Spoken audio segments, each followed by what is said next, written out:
అందరికీ hi, welcome to Jyothi kitchen. ఈరోజు మనం రొయ్య పొట్టుతో వెజిటబుల్ కర్రీ చేసుకుందాం. కావలసిన పదార్థాలు: వంకాయ, రొయ్య పొట్టు, ములక్కాయ, ఆలుగడ్డ, టమాటా, పచ్చిమిరకాయ, ఉల్లిపాయ, కొంచెం చింతపండు. ఇప్పుడు స్టవ్ వెలిగించుకుని చట్టు పెట్టుకుందాం.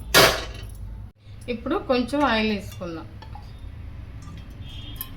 ఇప్పుడు పచ్చిమిర్చి, ఉల్లిపాయలు వేసుకుందాం. ఇప్పుడు ఉల్లిపాయ కొంచెం వేగిన తర్వాత రొయ్య పొట్టు వేసుకుందాం. ఇలా వేసుకుందాం. ఇప్పుడు కొంచెం పసుపు వేసుకుందాం. ఇదంతా కలపాలి. ఇప్పుడు టమాటా, ఆలుగడ్డ, ములక్కాయ ముక్కలు కూడా వేసేసుకుందాం. ఇప్పుడు రుచికి సరిపడా సాల్ట్ వేసుకుందాం. ఇప్పుడు కొంచెం కారం వేసుకుందాం. ఇప్పుడు తిప్పుకుందాం.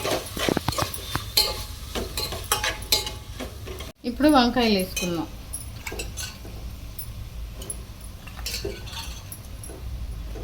ఇప్పుడు కూర అంతా ఇలా కలుపుకుందాం.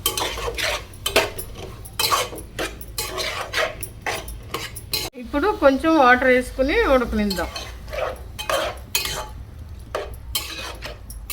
ఇప్పుడు కూర దగ్గర పడింది. ఇప్పుడు కొంచెం చింతపండు పులుసు వేసుకుందాం. ఎంతో టేస్టీ అయిన రొయ్య పొట్టు మిక్స్డ్ వెజిటబుల్ కర్రీ రెడీ. నా వీడియో కనుక మీకు నచ్చినట్లయితే లైక్ చేయండి, షేర్ చేయండి, సబ్స్క్రైబ్ చేసుకోండి.